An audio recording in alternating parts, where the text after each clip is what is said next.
Hello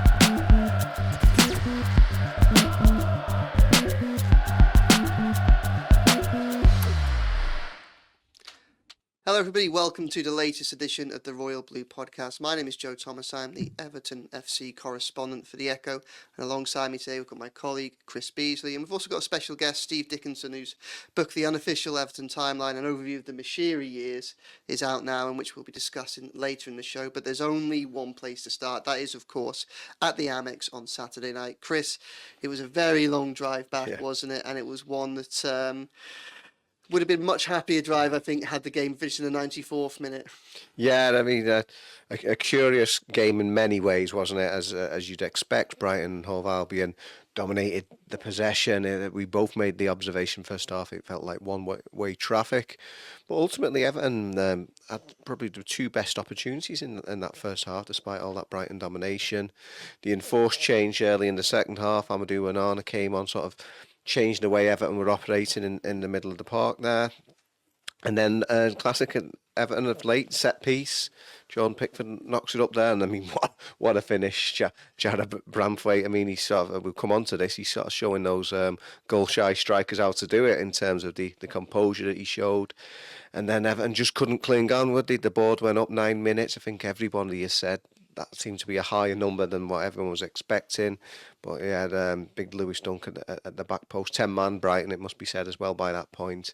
Everton just couldn't finish the job off. I mean, I suppose Brighton would feel that they deserved the point for their efforts from the contest. But when you're that close to getting the victory, you know, it really hurt for Evertonians, that one. Yeah, it's a really difficult one to kind of analyse. Obviously, there's a real feeling of frustration at the end of the game. And I sympathise with a lot of supporters who I saw on my timelines, because I feel the same way in this. And it felt like, for the second time in a week, it was certainly a big missed opportunity. And it was a draw that felt a bit like a defeat. When you look at that Palace game, obviously I know Everton scored late in that, but they were a very vulnerable side at that point. And for a team that needs to find a win like Everton do at the moment, that was a missed opportunity. And then Brighton, it's difficult because I think that going into that game, I would have taken a point. Yeah. And at half-time, I certainly would have taken a point. I think Brighton were by far the better team in the first half. They perhaps didn't create many clear-cut chances, but they got very close on a number of occasions, and they played through Everton quite easily. Yeah. Danny Welbeck had two big opportunities in the box, and they didn't quite develop into Jordan Pickford saves because of last-ditch tackles by Tarkowski and Ben Godfrey. And Simon Adingra, we saw him before the game come on with his Africa Cup of Nations winners medal. You know, he was excellent in that game, and in that first half in particular was a real threat. But obviously they get to half-time at 0-0. Second half, different kettle of fish really. The game became a little bit more frantic, and that helped Everton. I think Brighton's cohesion disappeared, and all of a sudden it became more even. It certainly felt 65 minutes in, the game could go either way. Yeah. Obviously, it looked like it was going to go Everton's. It was some finish by Jared Branthwaite, wasn't it?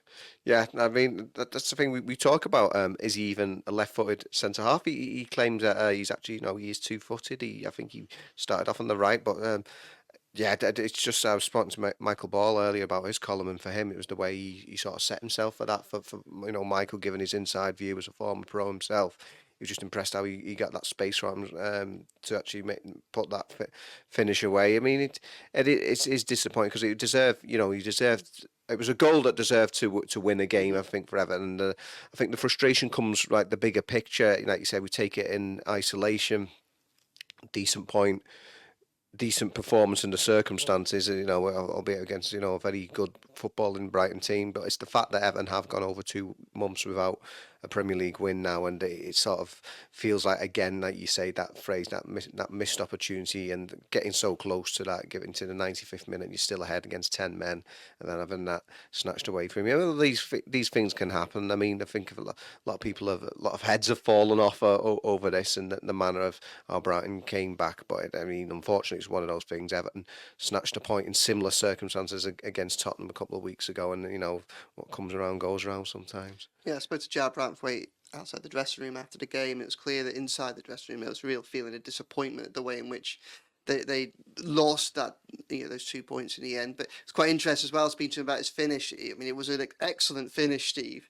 It seemed to be quite an instinctive one from him. He said he didn't really think about it. The ball just came and he hit it. But I mean, what a finish it was. And if only our strikers could find that predatory instinct. Well- I think it feels very much at the minute like Jared Branthwaite. Obviously, that's 2 goals in a couple of weeks for him. Feels like he might be taking his lead from Michael Keane, perhaps, rather than Calvert-Lewin or Beto. Well, if only we had 3 Jared Branthwaites in the team at the moment. One at the back, one in midfield, and one up front. Yeah. I think we'd be world beaters.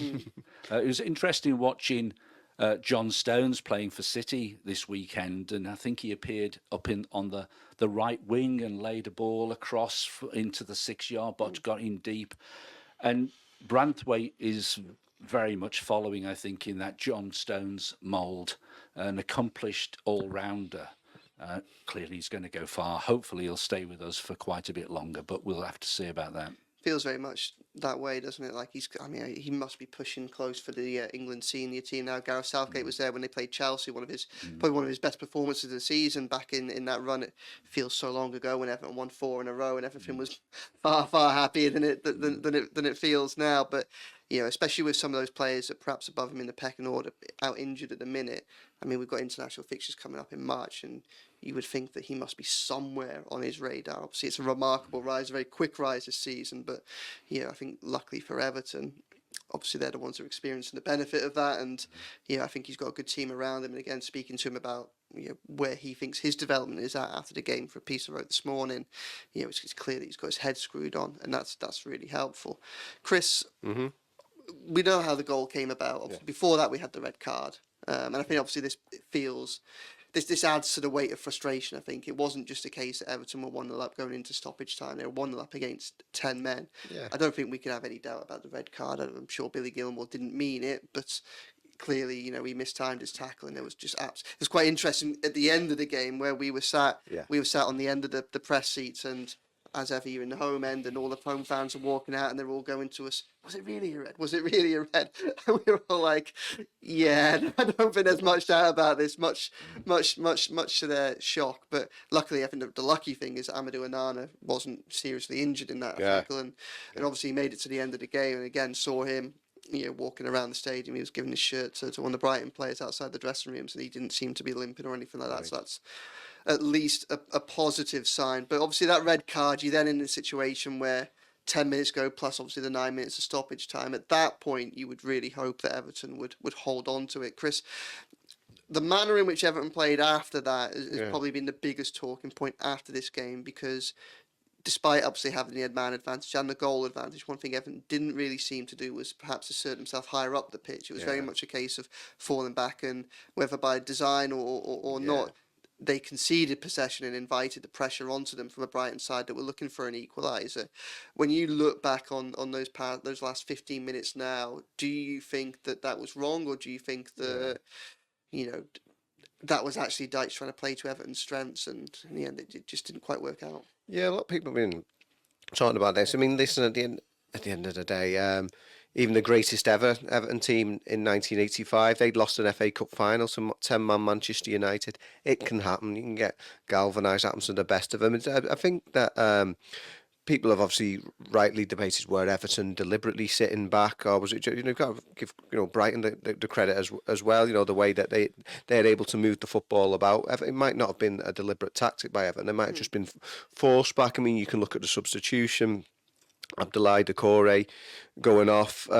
He's a sort of player, can get the ball up the field, but then of course he's just come back from an injury which has kept him out for many weeks. So Sean Dyche would think that somebody like Ashley Young, a tried and trusted figure for him, who can come on and shore things up. I mean, what Everton, should he stick or twist? I've heard people debating this and almost like tied themselves in knots. On the one hand, saying Everton should have tried to keep on the front foot. On the other hand, bring another centre back on. I mean, you're damned if you do and you're damned if you don't. I think the one thing about this Everton team, as Everton teams go, they're certainly not up there. They're a big improvement on last season, but this isn't a great Everton side. But what they can do is they can protect the lead once they do get their noses in front, and it is something they look relatively comfortable at doing a lot of the time. Just wasn't able to quite get it over the finish line in this time, and I think that's the frustration, isn't it? Because it continues the winless run, but And ever you consider 95th minute equaliser, it's going to hurt. But I think it's more of that. It's more the culmination of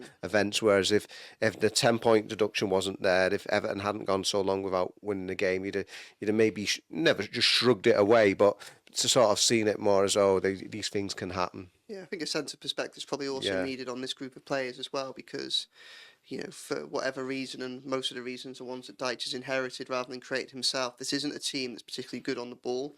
We know that they're strongest when they concede possession. That's when they've had their best results this season. That's when they've looked most effective. To suddenly think that, albeit they're playing against 10 men, and obviously you'd like to think it's incumbent on football players at that level to have a degree of ability, however good or bad they are, once they're at that stage, to be able to play football. It's perhaps a bit naive, I think, to think that they could suddenly start knocking the ball around the midfield, bearing in mind that's something that they just don't do at all. And really, if we think that this side, their strength is protecting that box, we had a few warning signs in the first half. Brighton had 8 corners. They got headers on target, mainly from Lewis Dunk, from the last 3 of those, which was a worrying sign, and perhaps maybe in something to Dyche might have looked to have brought maybe Michael Keane have another big body in the box for those final moments. But again, this Everton side's a mid-table side. If everything that Dyche controls is a mid-table side, it's a mid-table side from doing those things well. And really, I think that was very much a case of it playing to its strengths by sitting deep and thinking, we survived most of the second half, survived the game to that point without conceding, and actually perhaps trying to be more ambitious on the ball may well have been the riskier strategy. But even then, even for perhaps they, whether it was deliberate or not, invited the pressure on.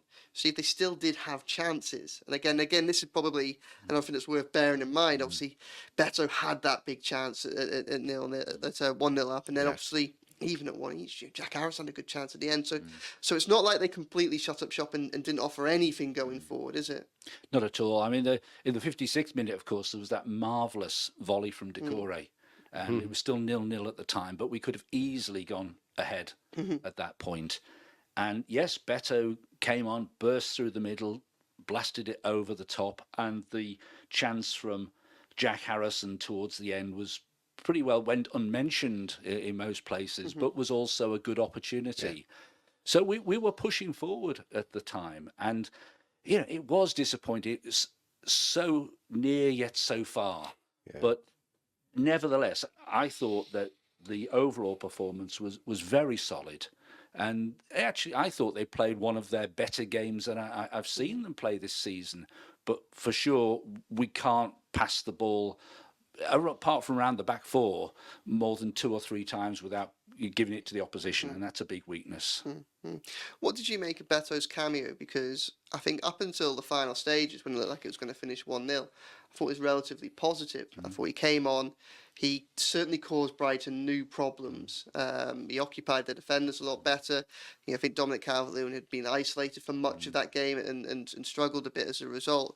Beto was getting into channels a bit more. He drew that foul from Van Heck that got him booked. Yes. And also, obviously, he missed the chance, but he did get it in the first place.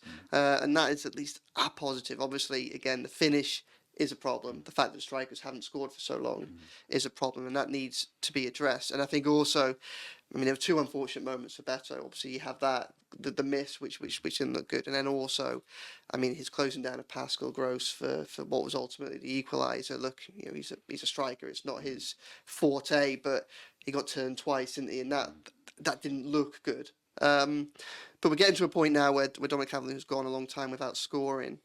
And I think it's going to be really interesting to see how Dyche interprets that 20-minute performance from Beto. Does he look at the positives? Does he look at the way in which he occupied the defence, the problems that he caused? Or does he look at perhaps some of those issues that we've just discussed there? Because obviously, going into the West Ham game, that is probably one of the big questions for him. I think obviously the main 2 are probably Beto or Dominic Calvert-Lewin and who he starts in centre midfield. And obviously we saw Amadou Onana come off the bench again this time round.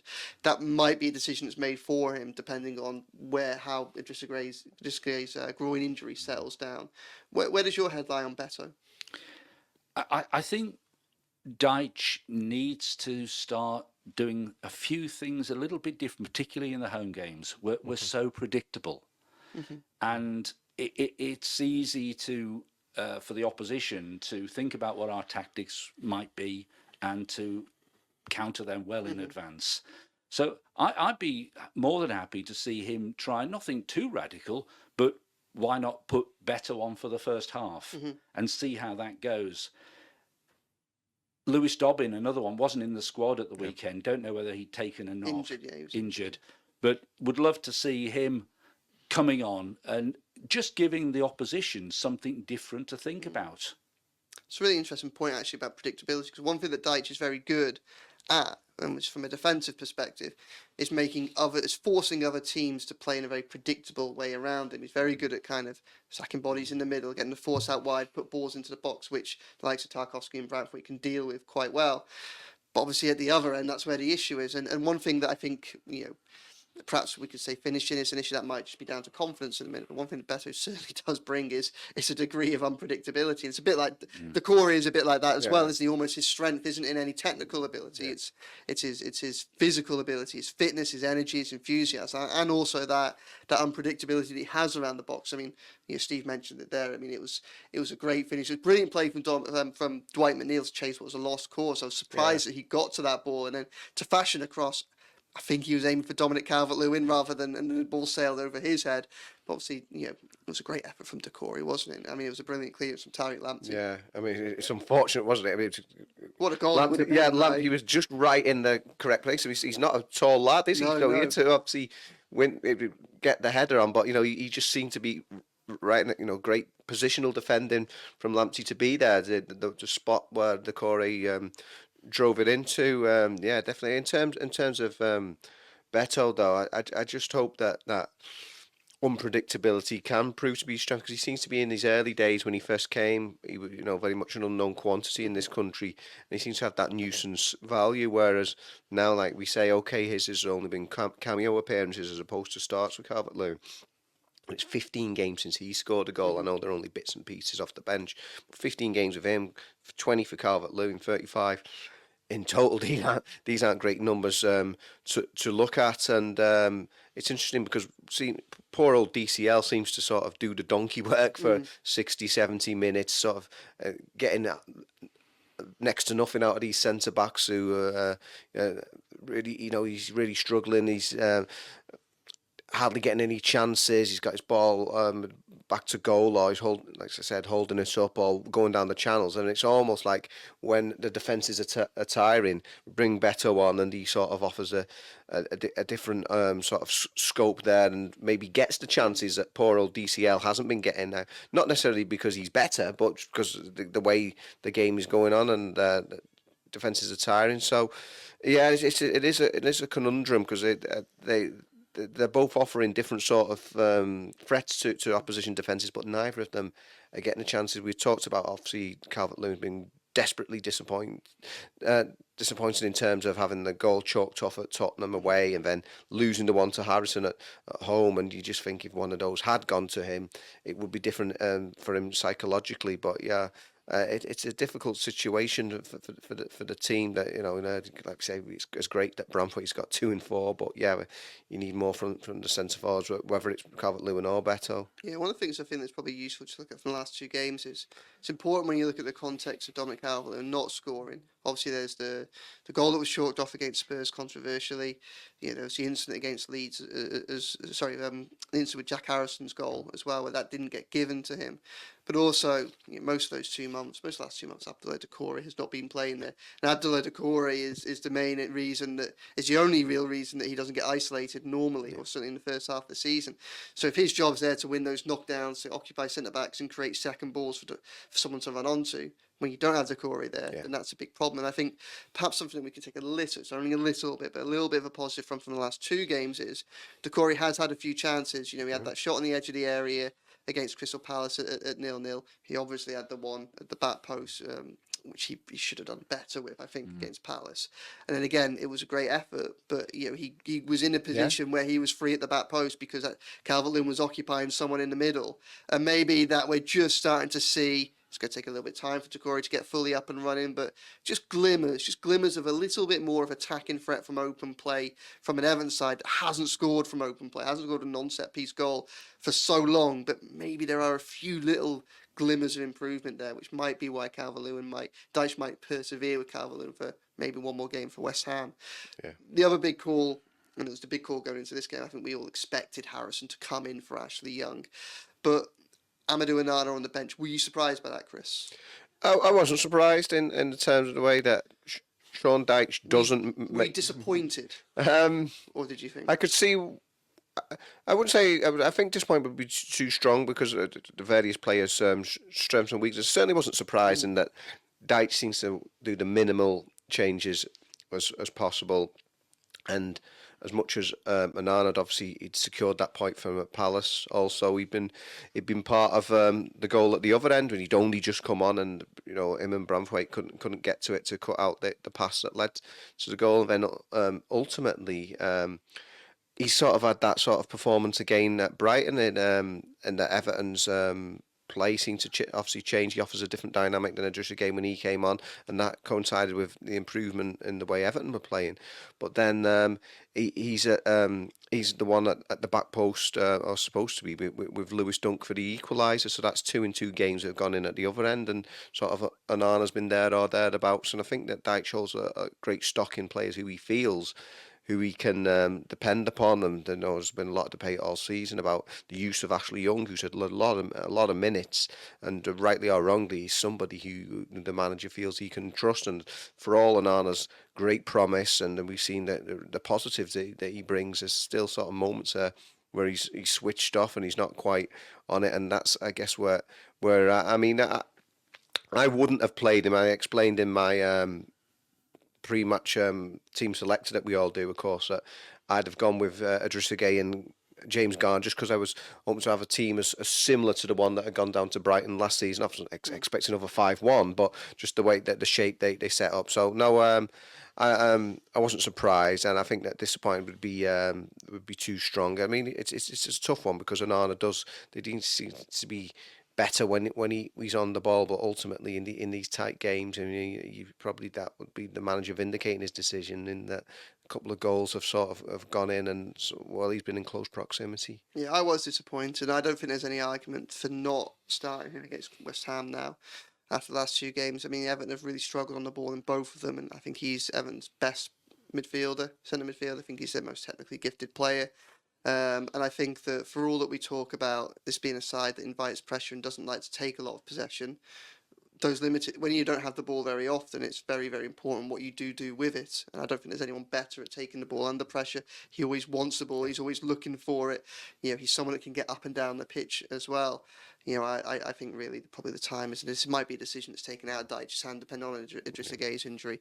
I would really hope to see him in that side against West Ham, particularly as we've had 2 games where, against Crystal Palace, I think there was a real opportunity. Everton failed to assert themselves in that game and ended up with quite fortunate to come away with a point. And again, against Brighton, I think for the first half in particular, Everton struggled really in the middle. The worrying thing for me in the first half against Brighton was that Adringa posed so much of a threat out wide, but Danny Welbeck had so much freedom. Him and Evan Ferguson dropping a bit deeper. Brighton were overloading Everton and just in front of their own defence, and Everton were really struggling to cope with it. Now the dust has settled after that game, I'll go to you first, Steve. Obviously, perspective's a big thing. Now, we understand why people will be frustrated. We're all frustrated. Again, coming out of the Amex the other day, it did feel like 2 points lost, and it felt like 2 points lost for the second time in a week. But when you look at the broader perspective of where Everton are, how they're performing, and you have to take in both the points tally that they would have without the deduction, in which case they're mid-table and would probably reflect on this week far differently. But obviously that's also not the reality for this current, they are in a relegation battle as it stands. How are you looking at Everton right now? Are you looking at them as the team that's got 9 league games without a win, worst run in 30 odd years from that perspective? Lampard, it was 8 before he ended up losing his job. Are you looking at it from that perspective and you're getting really concerned, or are you perhaps flipping that around and going, well, no win in 9, but they've only lost 4 of them.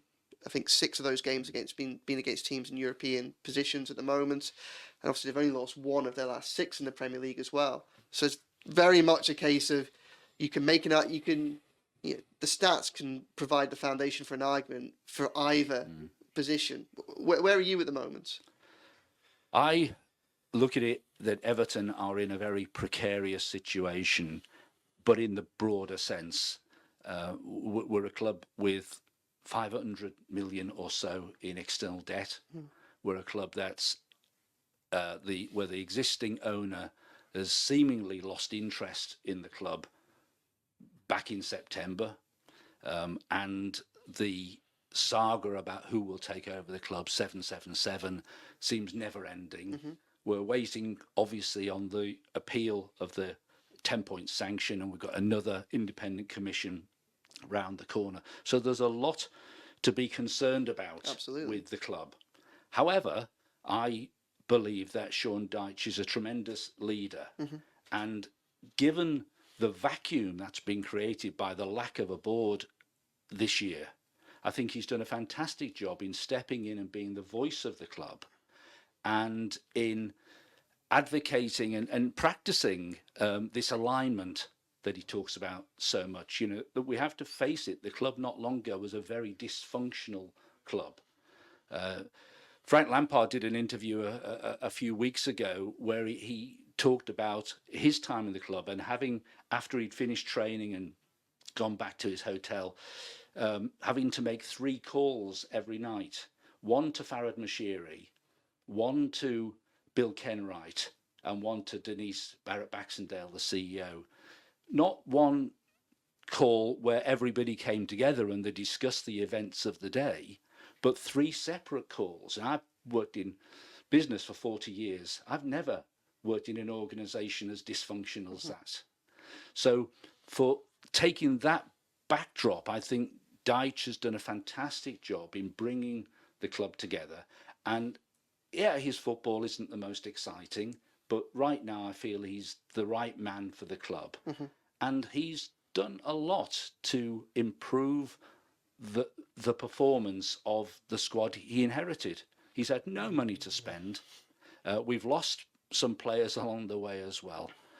And so I would like to see stability for a while. We've been turning around managers on average once every 18 months for the last 8 years. I really hope we get some stability. And there will come a time when Sean Dyche perhaps hands over the reins to somebody else, but I hope that's not anytime soon. Chris, put the question to you. Obviously, you look at the 2 different contexts in which Everton are operating in the league table at the minute. There's the one where they've got the 8 wins and the 7 draws, and really they're in a position where they probably, I think, without the deduction, would be thinking, well, that's 4 points missed out on what would be, could have launched them into the top half of the table, maybe. Instead, obviously, we have got the points deduction for the time being, and Everton are a side that are just outside the relegation zone. Does that change anything for you? Yes, it certainly does, doesn't it? Because as Steve put so eloquently there are very 2 different realities there for Everton. Sorry, 2 scenarios in that the on the field position and the actual the league placing because of that, and there's so many variables. And it does change it all, because, like I said, again, I go back to that point. If you take that result, that performance in isolation, it's not so bad as much as it hurts to concede a last gasp equaliser. But because of the situation, because of where they are, because it's over 2 months without a win now, they do need to just get back to winning ways. It's as simple as that. But what I take encouragement from is that it's very seldom that they're not competitive, that they're not in games. Obviously, we were there that awful day just before turn of the year at Molineux when they really weren't at the races, and Sean Dyche said at the time, it's the first time they've been like that since Villa away, like 2nd week of the season. There is an improved level of consistency in there, and they've been unfortunate at times not to have won during this particular tough run. Hugely disappointed at Crystal Palace game. We all felt that was a missed opportunity, and probably as bad as we've seen performance-wise for a long time. But I felt they'd be all right at Brighton, and then they were. I've said the game ebbed and flowed, and there were points where they were on the back foot for a long time, but they still have that consistency about them. There's a level of performance which is much higher now than it was, before Sean Dyche came in. Yeah, I think another thing that's also important to think about within that run is the times when they've shown the resilience to come back within games to get results. Obviously, late equaliser against Tottenham Hotspur, late equaliser against Crystal Palace, and really as worrying as that table looks, and look, Dyche talks about controlling the controllables. He doesn't know what the situation is going to be with points deductions at the end of the season, but what he does know is the more points that he has, the more protection Everton have from external factors dragging them down that table. Everton need to start winning games, and I think that is one of the issues at the minute where the frustration lies from. The longer they go without winning games, the more it feels like points back from the appeal are a necessity rather than a hope. Because if they can't get those points on the pitch, then they need to find another way to get them, and we start clinging on to that, and we need to kind of avoid a situation where we're doing that.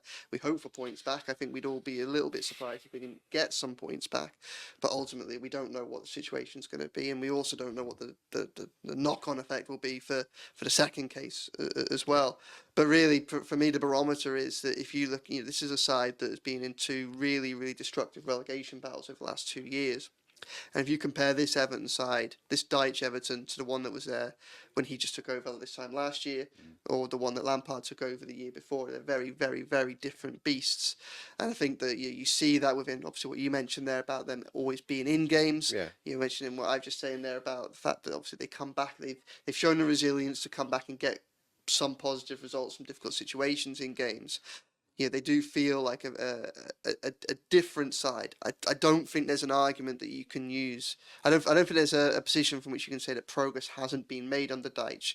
I think that we can all express frustration that this is the medicine that we need to take at the minute for, obviously the instability for, which we'll obviously get onto with your book, Steve, but you also have referred to there the current instability around the club, but also the instability that's caused this, the dysfunction that's caused this as well. I think that it's legitimate for people to kind of have concerns over the manner of some of the performances, but again, when you look at Dyche, you look at the performances that he's getting and the results that he's getting from this group of players, it is a threadbare squad. It's a squad that in these last 2 months, again, has played so many sides that are so better equipped for it. And we can argue and we've spoken long and hard, and obviously you've written a book about some of this, about how it's a shame that Everton are in a position where they're going into games against the likes of Brighton or even Spurs and Villa, where they're so much the underdogs. But that is the situation that Dyche has inherited, and that's the one that he's got to operate in. And when you look at that, you look at, say, the nature of the squad, the injuries that he's had over the past few years, and to Fulham, they had one fit senior centre midfielder. Do I like watching some of this football? No, do I like coming away from a 300-mile trip, or 600-700-mile round trip with having conceded a 95th minute equaliser? No, but I do prefer this situation to leaving the Brighton home game 12 months ago, losing 4-1. Probably come on to this in a little bit. Leaving that Newcastle home game having lost 4-1, that Southampton game having lost 2-1, that Wolves game having lost 2-1. It is a different scenario, and obviously, I think at the minute we're all concerned. We're all legitimately concerned for justified reasons. But at the minute, now probably isn't the time to be arguing around the merits of Dyche or Dyche ball. Ideally, this is an argument when we start to get to the decisions that he's making in relation to holding on to the 3 points, or trying to the other day, or the tactics that were, say, deployed against Crystal Palace, where we were all disappointed, and I think Dyche got that one wrong. That's probably an argument, a conversation to have when Everton are a consolidated mid-table side that we're safe in the knowledge that they're getting these results to avoid relegation battle season in, season out, and they're perhaps looking to push into the top half consistently and compete for European football. That's when you perhaps have that debate, as opposed to now. It's pragmatic. We'd all rather wish that wasn't the reality. That's probably where we are. Do you think that's fair, Chris? Yeah, definitely. It's such a...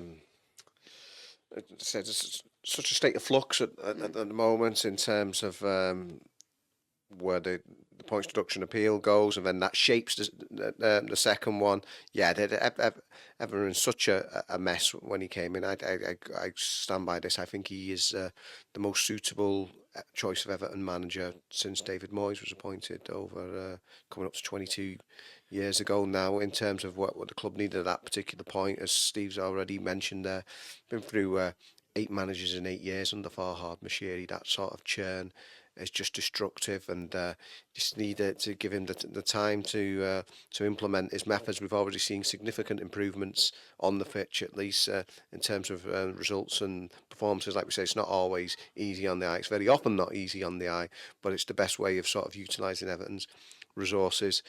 at the moment, and I think he's doing a good job. But like all managers, he's ultimately judged by those results. And 9 games now, is it, with Premier League games without a win? It's almost a quarter of a season. It is a big old chunk, and the longer it goes, the more you're saying, oh, this game's a huge one now, because it just should get bigger and bigger until you win that. But yeah, I think overall, and also as Steve says, in terms of him being a leader at a club where they, not, I won't say a rudderless ship, but obviously there's a lot of interim sort of appointments there, and waiting for 777, yay or nay, and all that comes with that. It was something Malky Mackay, who actually gave Deitch his first coaching position at Watford. He said to me, I spoke to Malky when Deitch was first appointed, and he says, I think he will be a great ambassador for the club. He's much more than a head coach.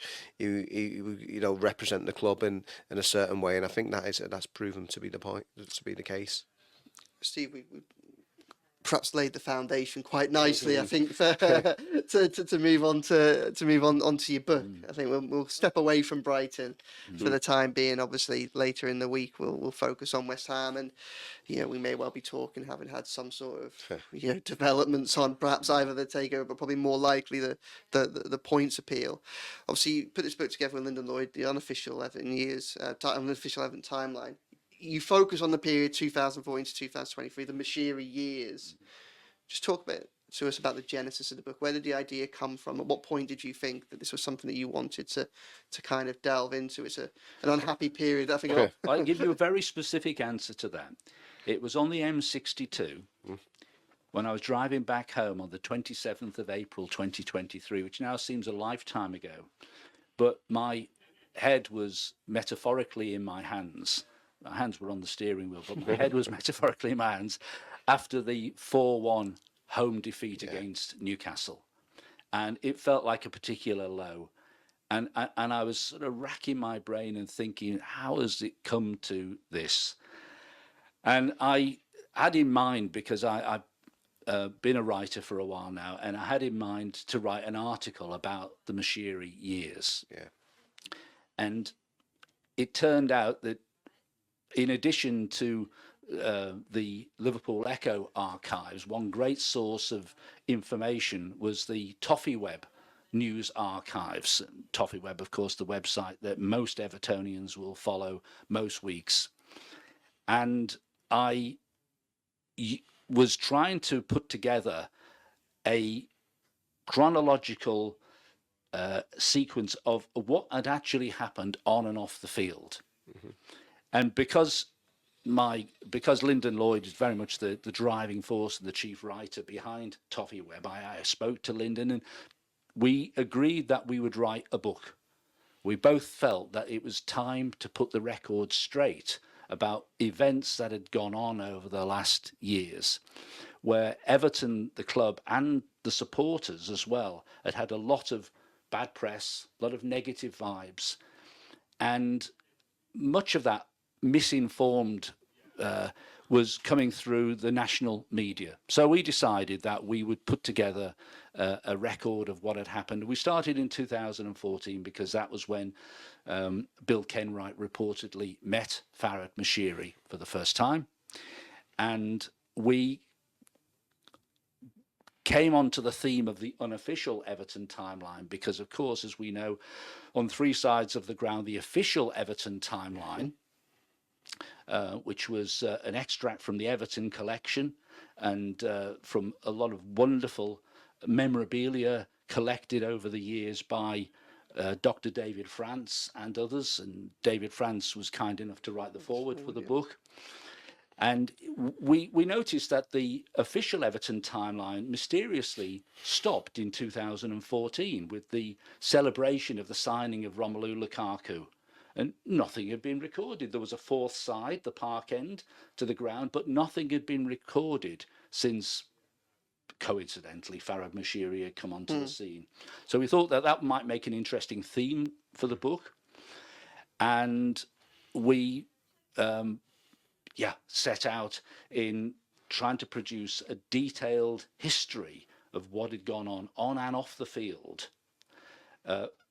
The good times and the bad times, and there've been plenty of those in the last years, and that's how we came up with the book. Yeah, you mentioned that Newcastle game. I mean, I think that was seared into my memory. I remember, you talk about being on the M62 and the thoughts going through. I remember driving back and I just had to stop at a McDonald's car park at one point. I remember just getting a cup of tea from one of the 24-hour ones and in North Liverpool and just being sat there and just, I think it would go on midnight 'cause obviously it takes a couple of hours with the post-match stuff for us, doesn't it, Chris? And just trying to make head nor tail of what was going on, because I think for a lot of us, or for me at that point, that was probably the closest I thought to thinking that relegation was something that could happen, could genuinely happen after that game. I mean, can you remember it, Chris? Yeah, definitely. I can see why Steve, for all the wrong reasons, was inspired to pick that as his moment. That was the moment. I felt like a lot of people got Everton's best interests at heart, that was the moment that they were going to go. They'd had the revival under Sean Dyche, and then that night, it's because the crowd gave so much that night. I mean, I was against Wimbledon 94, Coventry City 1998, and anything produced on those two memorable occasions, it was almost like, in many respects, more on this night, the Newcastle game, in terms of the fireworks and the primeval roar and the crowd who'd sort of got them over the line the year before under Frank Lampard. You know, they'd given everything, but ultimately the game's won and lost on the pitch, and Everton's players were just well beaten on that night. We talked about the way that Dyche has got them resolute and improved them. That night, Newcastle ran them ragged, and yeah, that was the night I think a lot of people feared, both ourselves and colleagues and other fans, that there was a feeling that Everton were going to end up in the Championship after that one. So I can see where Steve was inspired for all the wrong reasons to embark on his book project after that particular night. Yeah, I don't think anybody who's listening to this will need a reminder of the trajectory of the club over this period. When you were writing this, how cathartic was it for you, or was it not cathartic at all, bearing in mind that we're not at a position yet really where we have a happy ending to some of the problems that were created within this period?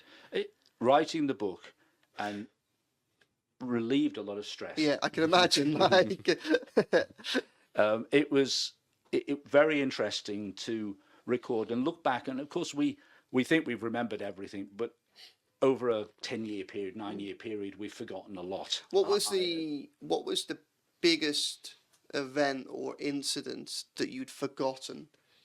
What was something that you came across? You think, oh, that was significant, but given what has happened at this club in this period, and there's so many significant events that had drifted out of your consciousness. I think it was the speed of the highs and the lows. That, we know there've been 8 managers. We know there've been, I think, several interim managers as well, and 3 directors of football in that period. But they came and they went so quickly. And researching it, you look back on the anticipation of the new arriving and all of the media speculation, and then the selection process comes down to 1 or 2 and the new manager is appointed. But so quickly in the timeline, there were then the official club announcements saying that they'd been dismissed, they'd left for whatever reason. And that just happened so often. And that creates such a lot of instability in the club. I'm sure there were good motives in the outset. And I strongly believe Farhad Moshiri had the best of intentions when he arrived at the club in 2016. But looking back now with the benefit of hindsight, there were some assumptions he must have made in preparing his business plan, which just did not stand up well in the test of time. I mean, firstly, he said in his public pronouncements that money would be no barrier to success. Well, yes, it was. It always is. He mistakenly believed that he would have the sponsorship support of Alisher Usmanov and USM, and that tragically came crashing down on the 24th of February 22, when Putin invaded Ukraine. And overnight, the sponsorship revenue and the expected 200 million, it said, of naming rights revenue for the new stadium just disappeared. So he was dreadfully unlucky with that. I think he made assumptions in terms of the governance and the board structure. For example, that Bill Kenwright should be on the scene in the indefinitely, and yet in 2011, Bill Kenwright had said he was looking for a wealthy individual to take over the club and would be very happy to stand down when he'd found such a person.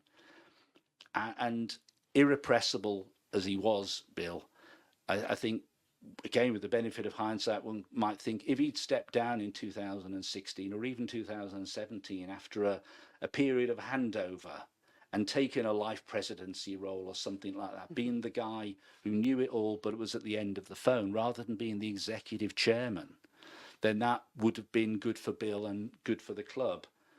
I think Moshiri assumed that he did not need any external non-exec directors on the board. Big mistake, because ultimately a board needs different views, not just yes people. And when the opportunity came with the replacement of Robert Elstone as CEO, when Sasha Razantsev stepped down as Chief Finance and Strategy Officer, when the club felt it needed a non-exec and someone with footballing experience, all of those appointments were filled by Bill Kenwright devotees. And they all had strengths, but they were all, none of them were likely to say no in light of what were clearly bad decisions being made by the club. The only people that said no ultimately were the fans. When you look back, it's interesting. Obviously, you mentioned that obviously the reason why it's called the unofficial timeline, because the timeline around the stadium kind of stops with Moshiri. And again, it's interesting. You started that answer there by talking about the flux in managers, and I remember doing one of the Goodison tours or being in Bowl as a Goodison last year, and it's interesting. The team photos stop around that time as well, and I think one of the reasons before that is because they got to a position where the managers were changing so frequently, it almost became a little bit farcical. That with how they were doing it, they might not kind of be able to answer this because we don't quite know what the final act of the Moshiri years are going to be yet. But when you've had a great deal of time assessing this at the moment, what do you think ultimately his legacy will be at the club? I look at two figures at the moment, two figures in my mind. When he arrived at the club, we had net debt, external debt of 55 million, which he very promptly paid back, but then took out more loans. And as things stand at the moment, and unless he suddenly comes in with a major capital injection, which is not expected, but the club has net debt of 500 million circa. So if that is his legacy, even with the magnificent new stadium, which I visited again last night, if the club changes ownership and has net debt of 500 million, that has to be dealt with by the new owners, either by a significant capital injection or restructuring the debt, but with high interest costs as they are now, that will be a significant burden. Now, it's sad to give a financial answer to a footballing question, but that really within that lies the ability for the club to replenish the squad, to build on what Dyche has achieved now. So much is tied up with the finances. So I think the best we can hope for is that the new owners come in and they're able to provide the resources financially and managerially that the club really needs. If that is the case, if we get good new owners, then I think perhaps with the fullness of time, people will look back at the new stadium and with Moshiri's time and think, well, okay. If we end up with bad owners, people who take us into an even worse place than we are now, then that will be Moshiri's legacy. Given a financial answer there, or a financial focused answer, it probably neatly encapsulates that timeline in general and what we've all become, because probably the most damning indictment of where we've got to so far is the fact that certainly over the last 18 months at least, I think most Everton fans have gone away from becoming experts in what's going on the pitch to start delving into what's, trying to understand what happens off the pitch, and, mainly financially dominated. And that really is a great shame that so much of the fun has been taken out of watching a beautiful game, and we're all having to kind of become experts in fields that, if we're honest, we'd all rather not be having to pay much attention to. When I meet up with my mates up on the top balcony before the game, we tend to talk now about points deductions and appeals and ownership discussions, and as a bit of an afterthought, who's been selected on the team today and how are we likely to do, and none of us want that. No. Steve, it's been a pleasure having you in. Thanks so much for coming. Can you just one final thing, can you just explain to anybody that's listening might be interested how they can get hold of your book? Yes, certainly. It's available on Amazon. So just search for the Unofficial Everton Timeline. You'll find it on Amazon. It's available as paperback and as Kindle. And we have an audiobook version coming out in the near future. Brilliant. Thanks very much. Going to wrap it up there as well. Thank you. Obviously, we discussed Brighton at length first, and we'll be back later in the week, certainly at the end of the week, to discuss what's going on ahead of West Ham, and potentially in the middle of the week as well, depending on what developments we have off the pitch as well. And fingers crossed that positive outcomes, certainly in relation to the point selection appeal. But we've been a Royal Blue podcast. Thanks ever so much for listening. We hope you have a wonderful week.